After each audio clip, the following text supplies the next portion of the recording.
നമ്മളാരും വെള്ളരിക്ക പട്ടണത്തിൽ ജനിച്ചവരൊന്നും അല്ല. നമ്മൾക്ക് അരിയാഹാരം കഴിക്കുന്നവർ തന്നെയാണ്. ഇതൊന്നും മണ്ടത്തരങ്ങൾ, ഇതെല്ലാം തട്ടിപ്പിൻ്റെ ഉടായ്പിൻ്റെ മുന്നിൽ കൂടി മാത്രം മുന്നോട്ട് പോയിക്കൊണ്ടിരിക്കുന്നു എന്നുള്ള പരമാർത്ഥം നിങ്ങൾ മനസ്സിലാക്കണം. ഞാൻ എന്തായാലും പറഞ്ഞുകൊണ്ടിരുന്നെന്ന് പറഞ്ഞ് എന്നെ തൂക്കിക്കൊല്ലാനൊന്നും നിയമമില്ല. ഞാൻ ആരും അപ്പനെയും അമ്മയൊന്നും വിളിക്കാൻ പോകുന്നില്ല. എന്നെ പലരും വിളിക്കുന്നുണ്ട്, അത് ഞാൻ മൈൻഡ് ചെയ്യുന്നില്ല. പക്ഷേ എനിക്ക് അടിയൊക്കെ ഉണ്ടാക്കാൻ തമ്മിൽ ഞാൻ കിളച്ചായാലും ജീവിക്കും, മരം മുറിച്ചായാലും ജീവിക്കും, ഡ്രൈനേജ് ജോലിയായാലും ജീവിക്കും. എനിക്ക് ഒരു പണിക്കും മടിയില്ല. അതുകൊണ്ട് എനിക്ക് പാമ്പിനെ പിടിച്ചില്ലെങ്കിൽ എനിക്ക് തലയൊന്നും ആരും കൊയ്യാനൊന്നും പോകുന്നില്ല. പിന്നെ പാവപ്പെട്ടവർക്ക് സമാധാനം ഞാൻ ഏകദേശം 35 വർഷം കൊണ്ട് കൊടുത്തു. അത് ഇല്ലാതാക്കാൻ വേണ്ടി ശ്രമിച്ചിട്ട് ഒരു കാര്യമില്ല. അന്വേഷിച്ചാൽ മാത്രമേ നിങ്ങൾക്ക് അറിയാൻ പറ്റുള്ളൂ. ഇതെല്ലാം എന്താ പറയുക, ഇവരുടെ പീഡനം. അങ്ങനെ പാടില്ല, ഇങ്ങനെ പാടില്ല, അങ്ങനെ ചെയ്യാൻ പാടില്ല, ഇങ്ങനെ ചെയ്യാൻ പാടില്ല. ഇതൊക്കെ ശുദ്ധമായ മണ്ടത്തരല്ലേ. ആരെങ്കിലും ഒരു പാമ്പിനെ പിടിച്ചുകൊണ്ടേ കൊണ്ട് കാട്ടി വിടണം. അതാണ് വനം വകുപ്പിൻ്റെ ജോലി. ഇതെല്ലാം ജനങ്ങളുടെ മുന്നിൽ കണ്ണിൽ പൊടിയിടാനുള്ള ഒരു പുകമറ മാത്രമാണ്. ഇതിന് സർക്കാരിനോ വനം വകുപ്പിനോ യാതൊരു ബാധ്യതയില്ല. ചില ആൾക്കാരിൽ നിന്ന് മണി വാങ്ങിക്കൊണ്ട് ചെയ്യുന്ന ഒരു സംരംഭം മാത്രമാണിത്. എനിക്കെതിരെ ടാർഗറ്റ് ചെയ്തുകൊണ്ട് ഒരു ടീം പ്രവർത്തിക്കുന്നു കേരളത്തിൽ. അതിന് ചില ആൾക്കാർ ചുക്കാൻ പിടിക്കുന്നു. പിന്നെ നിങ്ങളൊരു കാര്യം എന്തായാലും ഇപ്പോൾ മനസ്സിലാണ്, ഈ അവസ്ഥയിൽ പറയാൻ പാടില്ല. എന്നാലും പറഞ്ഞു, ഈ സർപ്പ എന്ന് പറഞ്ഞ ആപ്പ് സത്യം പറഞ്ഞാൽ സർക്കാരിൻ്റെതല്ല എന്നുള്ളത് നിങ്ങൾ മനസ്സിലാക്കണം.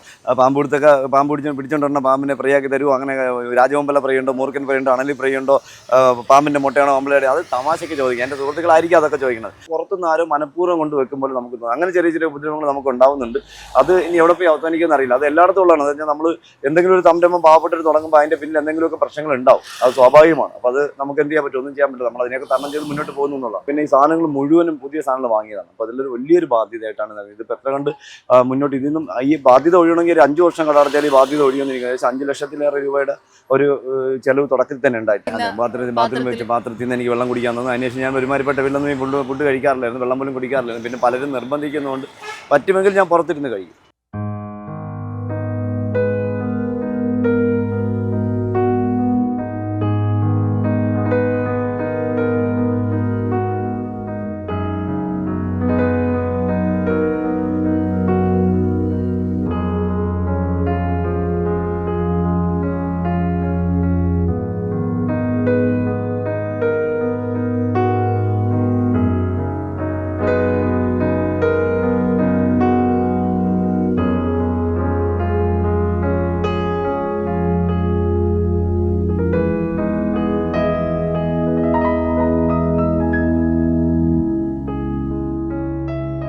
തിരുവനന്തപുരത്തെ തട്ടുകടയില് ചേട്ടൻ ഇങ്ങനെ കാണുമ്പോ ആദ്യം എല്ലാരും ചോദിക്കാൻ പോകുന്നൊരു ചോദ്യം, പാമ്പ് പിടുത്തം ബാബുസുരേഷ് നിർത്തിയോന്നായിരിക്കും? ഇല്ല, ഒരിക്കലും. ഞാനിപ്പോ ഈ കടയിൽ നിൽക്കുമ്പോൾ ഞാൻ ഇന്ന് സഞ്ചരിച്ച വണ്ടിയിൽ ഏകദേശം 4-5 പാമ്പുകൾ എൻ്റെ വണ്ടിയിലുണ്ട്. ഞാൻ ഓപ്പോസിറ്റ് നിൽക്കുമ്പോൾ, കാരണം ഇത് 6 മണിക്കാണ് തുടങ്ങുന്നത്.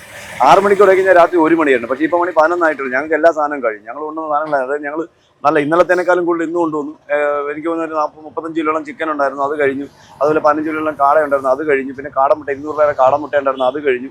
പിന്നെ ചിക്കൻ ബെരട്ട് ഉണ്ടായിരുന്നു ഏകദേശം 15 കിലോ, അത് കഴിഞ്ഞു.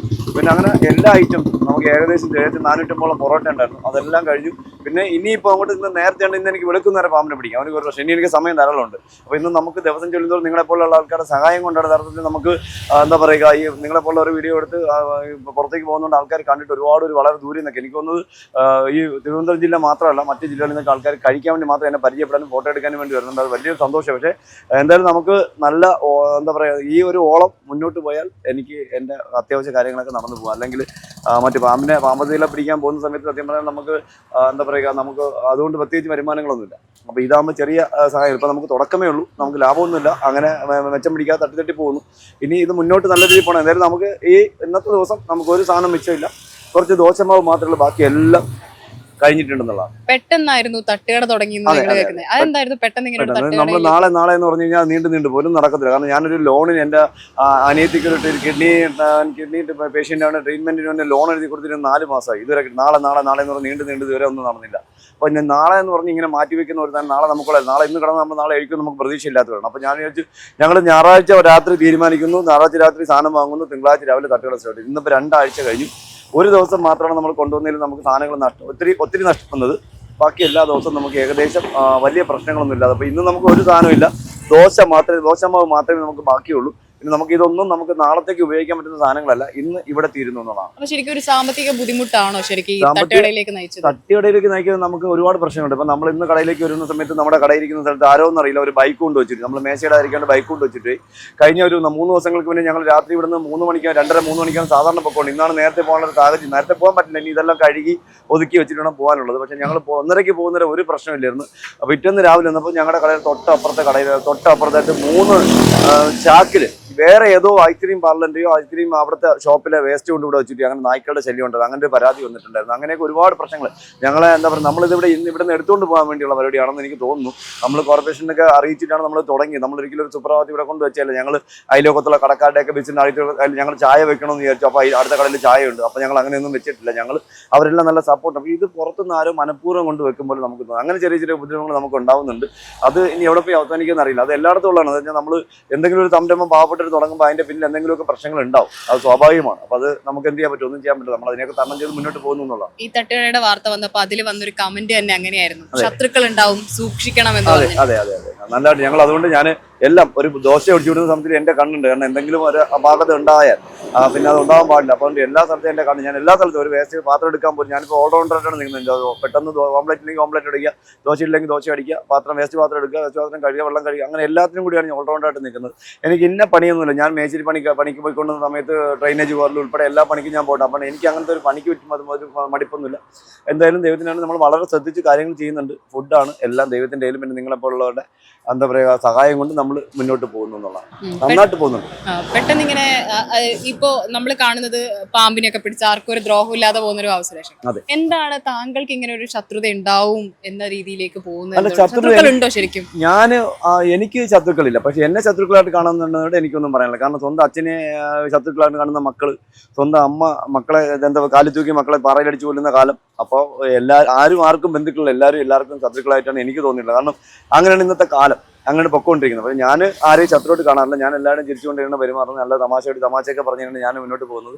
പാമ്പ് അതിഥിയെ പിടിച്ചുകൊണ്ട സമയത്ത് ഞാൻ അങ്ങനെയാണ് പോകുന്നത്, ഇപ്പോഴും അങ്ങനെയാണ് പോകുന്നത്. അതുകൊണ്ട് എല്ലാവരും നല്ല സമീപനം ഉണ്ടെന്നുള്ളത്. നമുക്ക് സാധനം ആൾക്കാർക്ക് കൊടുക്കാൻ പറ്റുന്നത്. നിങ്ങൾ വരുമ്പോൾ തന്നെ അറിയാം. നിങ്ങൾ വരുന്നതിന് ഒരു അരമണിക്കൂർ മുന്നേ ഇവിടെ നിങ്ങൾ വന്നേക്ക് തന്നെ എനിക്ക് നിങ്ങളെ മൈൻഡ് ചെയ്യാൻ പോലും പറ്റത്തില്ലായിരുന്നു. അത്ര നല്ല തിരക്കായിരുന്നു. ഇനിയും ആളുകൾ വണ്ടികൾ വന്നുകൊണ്ടിരിക്കുന്നേ ഉള്ളൂ. നമുക്കൊന്നും കൊടുക്കാനില്ല. ഞാനിപ്പോൾ നിങ്ങൾ പോയാലുണ്ട് ഞാൻ ലൈറ്റ് ക്ലോസ് ചെയ്യും. ഒരു സാധനം നമുക്ക് കൊടുക്കാനില്ല. ഇപ്പൊ പെട്ടെന്ന് ഇങ്ങനെ രാത്രിയിലൊക്കെ ഒരു പാമ്പ് പിടിക്കാനുള്ള ഒരു കോള് വന്നു. സമയമുണ്ട്. ഇനിയിപ്പോ ഇവർ ഒതുക്കിക്കോളും. ഇനിയിപ്പോ എനിക്ക് കോളൊന്നും ഞാൻ ഇപ്പൊ അടുത്ത കോളിലേക്ക് ഇങ്ങ് പോകുന്നതാണ്. അങ്ങനെ ഒരു മടിയൊന്നുമില്ല. ഞാൻ ഉറങ്ങിയിട്ട് എനിക്ക് ഞാൻ ഇന്നലെ മെനിയാന്ന് രാത്രിയിൽ ആറ്റിങ്ങൽ ഒരു ഹോട്ടലിൽ നിന്ന് ശകലം പുട്ട് കഴിച്ചാണ്. ഇന്ന് രാവിലെയാണ് ഞാൻ ഇന്ന് രാവിലെയാണ് ശകലം ഉച്ചയ്ക്കാണ് ചോറ് കഴിക്കുന്നത്. എന്നുവെച്ചാൽ ഈ ആൾക്കാർക്ക് കൊടുത്ത് മനസ്സ് നിറഞ്ഞു. എനിക്കൊരു വിശപ്പെടുന്നൊരു സാധനമില്ല. അപ്പോൾ ഞാൻ ഫുള്ള് ഉറങ്ങിയിട്ട് എനിക്കൊന്നും ഇപ്പോൾ കട തുടങ്ങിയതിന് ശേഷം രാത്രി ഉറങ്ങാനേ പറ്റിയിട്ടില്ല. അതിന് മുന്നേ ഉറങ്ങാൻ പറ്റിയിട്ടില്ല. അന്ന് അങ്ങനെയാണെങ്കിൽ വണ്ടിയിലെങ്കിലും ഇരുന്നോളാം. പക്ഷേ ഇത് ടെൻഷനാണ്. ഇത് എപ്പോൾ ശരിയാവും, എപ്പോഴും ഒതുക്കാൻ പറ്റും, ഇത് എപ്പോഴും റെഡിയാവും, നാളത്തേക്ക് എന്താണ് ഇവിടുത്തെ അവസ്ഥ, പിന്നെ ഇതൊക്കെ ഇവിടെ വെച്ചിട്ട് പോയാൽ ബുദ്ധിമുട്ടുണ്ട്, ആരെങ്കിലും കള്ളന്മാർ എടുത്തുകൊണ്ട് പോകുമോ, ഇങ്ങനെയൊക്കെയുള്ളൊരു ടെൻഷനാണ്. എന്ന് വെച്ചാൽ ഇത് നമ്മൾ 2-3 പേരുടെ സപ്പോർട്ട് കൂടിയാണ് ഇത് തുടങ്ങിയിരിക്കുന്നത്. അപ്പോൾ ഞാൻ മാത്രം എൻ്റെ കൂടെ 2-3 പേര് ചേർന്നിട്ടാണ്. എനിക്കൊന്നും വാങ്ങിക്കാനുള്ള സാമ്പത്തികമില്ല. അപ്പോൾ എനിക്കിത് പലരും എന്താ പറയുക വായ്പയായിട്ട് അവർ സാധനം വാങ്ങി തന്നെ നമ്മൾ ഇത് മുന്നോട്ട് കൊണ്ടുപോയി. ഏകദേശം എനിക്ക് തോന്നുന്നത് ഞങ്ങൾ പാചകം ഇവിടെയല്ല ചെയ്യുന്നത്. ഞങ്ങൾ വേറൊരു വീട് എടുത്ത് അവിടെ 2 അമ്മമാരാണ് പാചകം ചെയ്യുന്നത്. അവർ നമ്മുടെ നാടൻ സ്റ്റൈലിൽ, അതായത് നമ്മുടെ കുടംപുളിയൊക്കെ ഇട്ടുള്ള മീനും കപ്പയും അതുപോലെ നമ്മുടെ ചിക്കൻ ബറിട്ടും അതൊക്കെ അവർ തന്നെയാണ് ഉണ്ടാക്കുന്നത്. നല്ല അമ്മമാരുണ്ടാക്കുന്നത്. നമുക്കിവിടെ ഹിന്ദിക്കാർ ചെയ്യുന്നത് ദോശയും പൊറോട്ട അടിക്കുക, പിന്നെ ചിക്കൻ ഫ്രൈ ഇവിടുന്ന് പൊരിച്ചെടുക്കുക, കാടക്കോഴി പൊരിച്ചെടുക്കുക, അതൊക്കെയാണ് അവർ. ബാക്കിയെല്ലാം ഞങ്ങൾ തനത് കേരള സ്റ്റൈലിൽ അല്ലെങ്കിൽ തിരുവനന്തപുരം സ്റ്റൈലിൽ അമ്മമാരുണ്ടാക്കുന്നതാണ്. അപ്പോൾ അവിടത്തേക്ക് ആ ഒരു വീടിൻ്റെ വാടക, അതിൻ്റെ ഡെപ്പോസിറ്റ്, പിന്നെ ഈ സാധനങ്ങൾ മുഴുവനും പുതിയ സാധനങ്ങൾ വാങ്ങിയതാണ്. അപ്പോൾ അതിലൊരു വലിയൊരു ബാധ്യതയായിട്ടാണ് ഇതിപ്പോൾ എത്ര കണ്ട് മുന്നോട്ട് ഇതിന്നും ഈ ബാധ്യത ഒഴിയണമെങ്കിൽ ഒരു 5 വർഷം കടർത്തിയാൽ ഈ ബാധ്യത ഒഴിയുമെന്നിരിക്കും. ഏകദേശം 5 ലക്ഷത്തിലേറെ രൂപയുടെ ഒരു ചെലവ് തുടക്കത്തിൽ തന്നെ ഉണ്ടായിട്ടുണ്ട്. അപ്പോൾ അവർ 2-3 പേര് സഹായിച്ചുകൊണ്ട് മുന്നോട്ട് പോകുന്നത്. അല്ല ഞാൻ ഒറ്റയ്ക്കല്ല. എന്നെക്കാണെങ്കിൽ എനിക്ക് സ്വപ്നം പോലും കാണാൻ പറ്റില്ല. കാരണം എനിക്കൊരു ബാധ്യതയുള്ളൂ. കാരണം അനിയത്തിയുടെ ട്രീറ്റ്മെൻറ്റ് ഇങ്ങനെ അച്ഛനിപ്പോൾ മരിച്ചിട്ട് 6 മാസമായിട്ടുള്ളൂ, ക്യാൻസറായിട്ട് മരിച്ചിട്ട് 6 മാസം 7 മാസമായുള്ളൂ. അതിൻ്റെ കുറച്ച് ബാധ്യതയുണ്ട്. അനിയത്തി 2 കിഡ്നി പേഷ്യൻ്റായിട്ട് ട്രീറ്റ്മെൻറ്റിലാണ്. അങ്ങനെ കുറേ പ്രശ്നം. അപ്പോൾ ഞാൻ അതിഥികളുടെ പുറകെ മാത്രം സഞ്ചരിച്ചാൽ എനിക്ക് എൻ്റെ കാര്യങ്ങളൊന്നും നടക്കത്തില്ല. അപ്പോൾ എനിക്കിനി അനിയത്തിയുടെ ബാക്കിയിട്ട് ട്രാൻസ്പ്ലാന്റിങ് കാര്യങ്ങൾ, അപ്പോൾ ഇതുകൊണ്ടൊന്നും നടക്കത്തില്ല. എനിക്കിനി വേറെ കിട്ടുന്ന സമയത്ത് വല്ല എന്താ പറയുക റിയൽ എസ്റ്റേറ്റിൻ്റെ പുറകെ അങ്ങനെ ആർക്കും വീട് വാടക എടുത്ത് കൊടുക്കാൻ, വീട് പുറത്ത് വാങ്ങിക്കൊടുക്കും, അങ്ങനെയൊക്കെ ഓടി കിടക്കുന്നു. 24 hours ഞാൻ ഓടി കിടക്കുന്നു. ടെൻഷൻ പിടിച്ചൊരു ഓട്ടത്തിലാണ് ഇപ്പം ഞാൻ.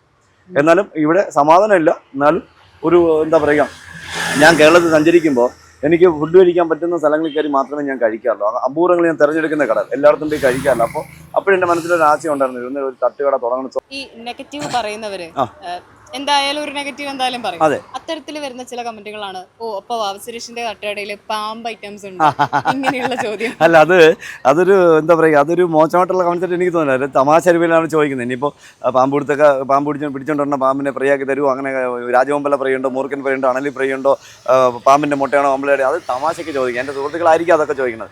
എനിക്കാരും ശത്രുക്കളില്ല. പിന്നെ എനിക്ക് ഒരു കവാലത്തിൽ അടിക്കുമ്പോൾ ഞാൻ ഒരു പ്രാവശ്യം കാണിച്ചു കൊടുക്കും. 2 കവാലത്തിൽ അടിക്കാൻ വന്നത് നിന്ന് കൊടുക്കാനുള്ള സ്വഭാവം ഒരു ഇതൊന്നും എനിക്കില്ല. പിന്നെ ഞാൻ പൊതുജനമല്ലേ, എന്താ പറയുക, എല്ലാ സഹോദരന്മാർ, ആദ്യത്തെ ശത്രു സഹോദരങ്ങളാണെന്നുള്ളതാണ് എല്ലാവരും പരസ്പരം. അപ്പം എനിക്ക് എൻ്റെ അടുത്തുനിന്ന് പഠിക്കാൻ പറ്റിയൊരു പാടാണ്. അപ്പം നമുക്ക് എല്ലാവരെയും ഒരുപോലെ കൊണ്ടുപോകാൻ പറ്റില്ല. പിന്നെ നമ്മൾ പരമാവധി ക്ഷമിച്ച് സഹിച്ച് ഇതൊക്കെ മുന്നോട്ട് പോകുന്നതാണ്. എന്തായാലും വളരെ സന്തോഷമുണ്ട് ഇങ്ങനെ ഒരു സംരംഭം തുടങ്ങിയാലും. നമ്മൾ നല്ല സമീപനം, ആൾക്കാർ നല്ല സമീപനം ഉണ്ടാകുന്നു. ഇപ്പോൾ വളരെ ലേറ്റായെങ്കിൽ ഇന്നലെയൊക്കെ ഒരു പാർട്ടിക്ക് ഭക്ഷണം കഴിക്കാൻ ഒരു ഫാമിലി വന്നിട്ട് ഏകദേശം 1.5 മണിക്കൂറിലും വെയിറ്റ് ചെയ്തു. അത്ര തിരക്കിൽ അവർ പോയില്ല, കണ്ട് കഴിച്ച് ഫോട്ടോ എടുത്തിട്ടേ പോയുള്ളതാണ്. അപ്പോൾ അതൊക്കെ ഒരു നല്ല ഇമ്പാക്റ്റ്, നല്ലൊരു എന്താ പറയുക, നല്ലൊരു സമീപനമല്ലേ, നല്ലൊരു സമീപനം. അത് നല്ലതല്ല. എന്നെ സംബന്ധിച്ച് ഞാനൊക്കെ സാധാരണക്കാരാണ്, പാമ്പിനെ പിടിക്കാൻ പോലും അതിലാണ് നല്ല സമീപനം. എല്ലാവരും നല്ല തമാശയൊക്കെ പറഞ്ഞ് പോകാറുണ്ട്. പിന്നെ ചില സ്ഥലങ്ങളിൽ മാത്രമേ അവർ മോശമായിട്ട് സംസാരിക്കുമ്പോൾ നമ്മൾ കയർത്ത് സംസാരിക്കാറുള്ളൂ, അല്ലെങ്കിൽ നമ്മൾ ആരും ഒന്നും പറയാറില്ല. ഇവിടെ പിന്നെ അതും പറ്റത്തില്ല. നല്ല രീതിയിൽ മുന്നോട്ട് പോകും. നല്ല സപ്പോർട്ട്. അതുപോലെ ചേട്ടൻ ഇപ്പോൾ പറഞ്ഞല്ലോ, ഞാൻ കഴിക്കുന്നത് പോലും വളരെ സൂക്ഷിച്ച് ആണ് എന്നുള്ളത്. ചേട്ടൻ പണ്ടൊരു അനുഭവം പറഞ്ഞത് എനിക്ക് ഓർമ്മയില്ല. നേരിട്ട് കേട്ട ഒരാളാണ്. അതായത് ഒരു വീട്ടില് പാമ്പ് പിടിക്കാൻ പോയപ്പം അവര് ഈ ശൗചാലയത്തിൽ ഉപയോഗിക്കുന്ന പാത്രത്തിൽ നിന്ന് എനിക്ക് വെള്ളം കുടിക്കാൻ തോന്നുന്നു. അതിനുശേഷം ഞാൻ ഒരുമാതിരിപ്പെട്ട വീട്ടിലൊന്നും ഫുഡ് കഴിക്കാറില്ലായിരുന്നു, വെള്ളം പോലും കുടിക്കാറില്ലായിരുന്നു. പിന്നെ പലരും നിർബന്ധിക്കുന്നതുകൊണ്ട് പറ്റുമെങ്കിൽ ഞാൻ പുറത്തിരുന്ന് കഴിക്കും. അതാണ്. പിന്നെ ചിലർ നിർബന്ധിച്ച് വിളിക്കുമ്പോൾ ചിലരായിരിക്കും അവർക്ക് വിഷമം, അതുകൊണ്ട് മാത്രം അകത്തിരുന്ന്, അല്ലെങ്കിൽ ഞാൻ പുറത്തിരുന്ന സാധനം കഴിക്കാറുള്ളൂ.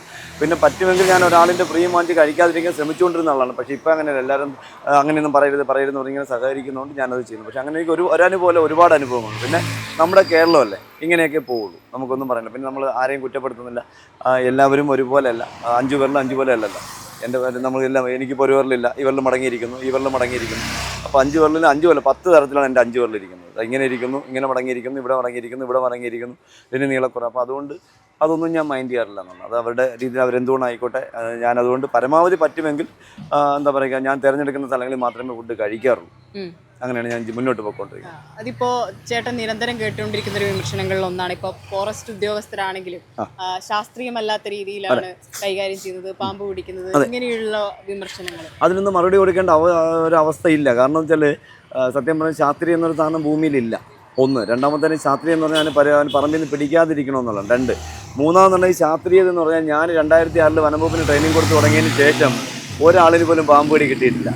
ഇപ്പോൾ സ്വർഗത്തിൽ നിന്ന് ശാസ്ത്രീയമായിട്ട് പാമ്പ് പിടുത്തക്കാരെ വന്നതിന് അവർക്ക് കടി കിട്ടിയ 118 പേർക്കാണ് കടി കിട്ടിയത്. വെറും 5 വർഷം കൊണ്ട്. ഞാൻ 2006 ട്രെയിനിങ് കൊടുക്കുന്നത്. ഇപ്പോൾ 25 വർഷമായി ഇതൊരു ആർക്കും കടി കിട്ടിയിട്ടില്ല എന്നുള്ളത്. പക്ഷേ ഇതൊക്കെ എനിക്കെതിരെ ടാർഗറ്റ് ചെയ്തുകൊണ്ട് ഒരു ടീം പ്രവർത്തിക്കുന്നു കേരളത്തിൽ. അതിന് ചില ആൾക്കാർ ചുക്കാൻ പിടിക്കുന്നു. പിന്നെ നിങ്ങളൊരു കാര്യം എന്തായാലും ഇപ്പോൾ മനസ്സിലാണ്, ഈ അവസ്ഥയിൽ പറയാൻ പാടില്ല, എന്നാലും പറഞ്ഞു, ഈ സർപ്പ എന്ന് പറഞ്ഞ ആപ്പ് സത്യം പറഞ്ഞാൽ സർക്കാരിൻ്റെതല്ല എന്നുള്ളത് നിങ്ങൾ മനസ്സിലാക്കണം. അത് സർക്കാരിൻ്റെ അല്ല. ORG എന്ന് പറയുന്ന ഇന്ത്യൻ Snake.org എന്ന് പറയുന്ന ഒരു ഗ്രൂപ്പാണ്. അതിൻ്റെ അഡ്മിൻ ഒരു വ്യക്തിയാണ്.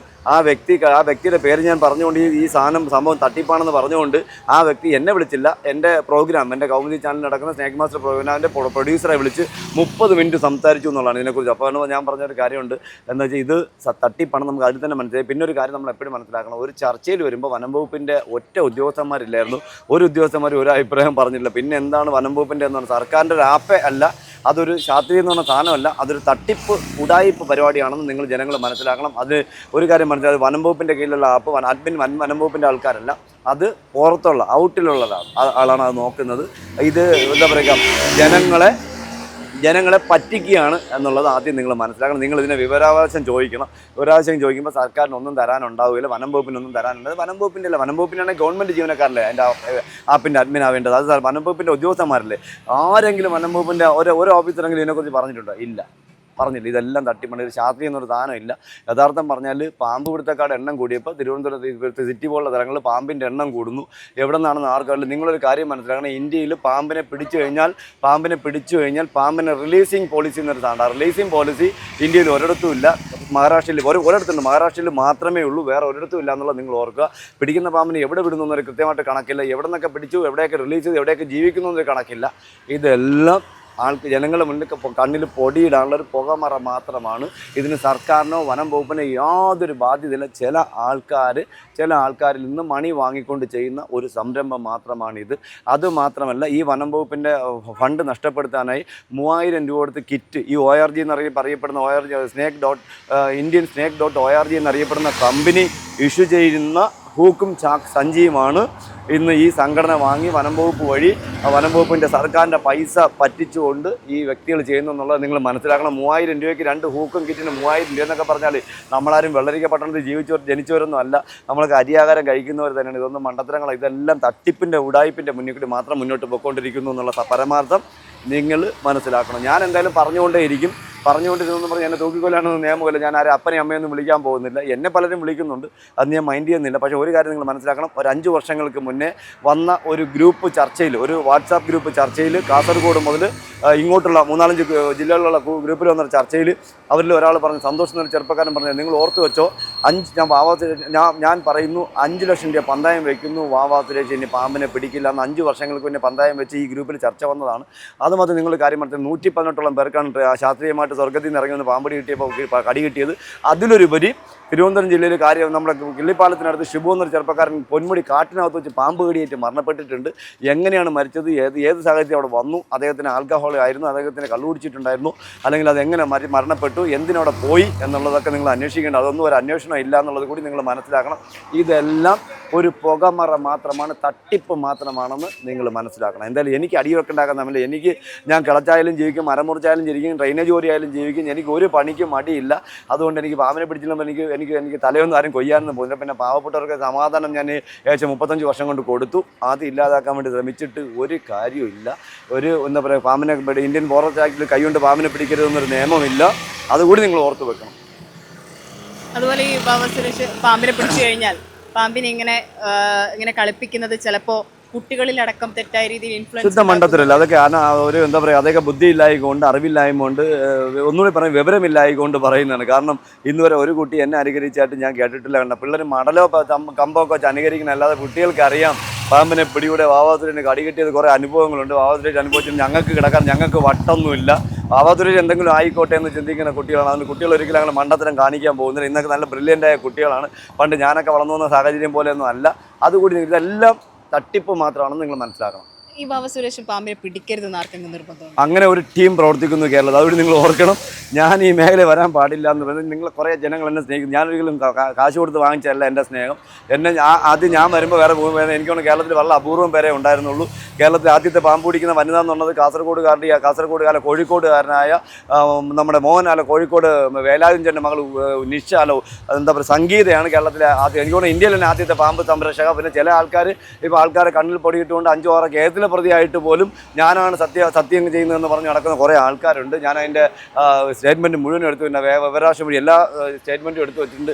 5ഓളം കേസിൽ പ്രതിയായ ആൾക്കാർ, വനം വകുപ്പിൻ്റെ തന്നെ പ്രതിയായ ആൾക്കാർ വനം വകുപ്പിൽ ജോലി ചെയ്യുന്നവർ പാമ്പിനെ പിടിക്കുന്നുണ്ട്. പിന്നെ അതുപോലെ സസ്പെൻഷൻ ആയിട്ട് പോലും സ്വന്തം സസ്പെൻഷൻ മാറ്റി വെച്ചിട്ട് മറ്റൊരാളുടെ കഴിവുകൊണ്ട് സസ്പെൻഷൻ വാങ്ങിച്ചു കൊടുത്ത ആൾക്കാർ പോലും ഉണ്ട്. അവരൊക്കെയാണ് എന്നെ ന്യായീകരിക്കാൻ വരുന്നത്. ഇവരെന്ന് ന്യായീകരിക്കാൻ വന്നാൽ ഞാൻ കേൾക്കുകയില്ല, ഞങ്ങൾക്ക് പറഞ്ഞാൽ കേൾക്കുകയില്ല.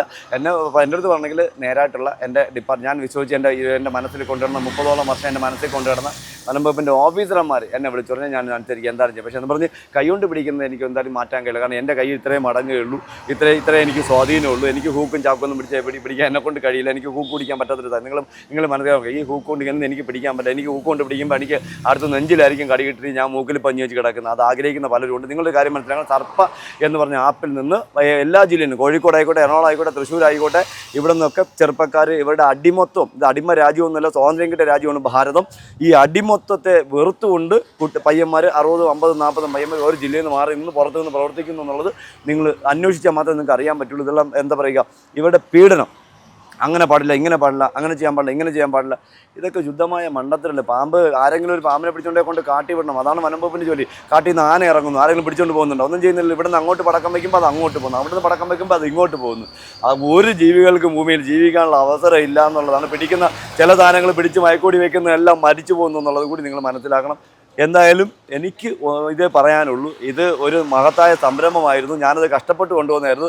അതിനെ ഇല്ലായ്മ ചെയ്ത് അതിൻ്റെ എന്താ പറയുക, അതിൻ്റെ ഉന്മൂലനം ചെയ്ത് മുന്നോട്ട് പോയിക്കൊണ്ടിരിക്കുകയാണ്. പിന്നെ പാമ്പിനെ പിടിക്കാൻ വരുമ്പോൾ ഫോട്ടോ എടുക്കാൻ പാടില്ല, വീഡിയോ എടുക്കാൻ പാടില്ല എന്ന് പറഞ്ഞാൽ എൻ്റെ വീട്ടിൽ പറഞ്ഞാൽ ഞാൻ പാമ്പ് പിടുത്ത കാരണമല്ലെങ്കിൽ എൻ്റെ വീട്ടിൽ പറഞ്ഞാൽ പാമ്പിൻ്റെ ഫോട്ടോ എടുക്കണോ വീഡിയോ എടുക്കണോ ഞാനാണ് തീരുമാനിക്കുന്നത്. അതിന് സ്വാതന്ത്ര്യം പിന്നെ വനത്തിനകത്തേക്ക് ഫോട്ടോ വീഡിയോ എടുക്കാൻ നമുക്ക് നിയമമില്ല. പക്ഷേ ഒരു പോലീസിനകത്തേക്ക് നമുക്ക് ഫോട്ടോ എടുക്കാൻ നിയമമുണ്ട്. പക്ഷേ അതുപോലെ നമ്മുടെ വീട്ടിൽ വരുന്ന പാമ്പിനെ ഫോട്ടോ എടുക്കൽ കേസാവെന്ന് പറഞ്ഞാൽ ഒന്ന് പോയി പണി നോക്കാൻ പറയും. അതാണ് നമ്മുടെ ജനങ്ങൾ. അതുകൊണ്ട് അങ്ങനെയൊന്നും നിങ്ങൾ പേടിപ്പിക്കാൻ നോക്കല്. പേടിപ്പിച്ച ജനങ്ങൾ പാമ്പിനെ തല്ലിക്കൊല്ലുന്ന എണ്ണം കൂടിയിട്ടുണ്ട്. അതൊന്നും ഒരു സംശയമില്ല. ഈ പീഡനങ്ങൾ സ്വന്തം വീട്ടിൽ പാമ്പിനെ പിടിക്കാൻ വരുമ്പോൾ ഇങ്ങോട്ട് നീങ്ങില്ല വെളിയിറങ്ങിപ്പോൾ ഇതൊക്കെ എന്താ പറയുക, അവർ വെറും നായ്ക്കളല്ല.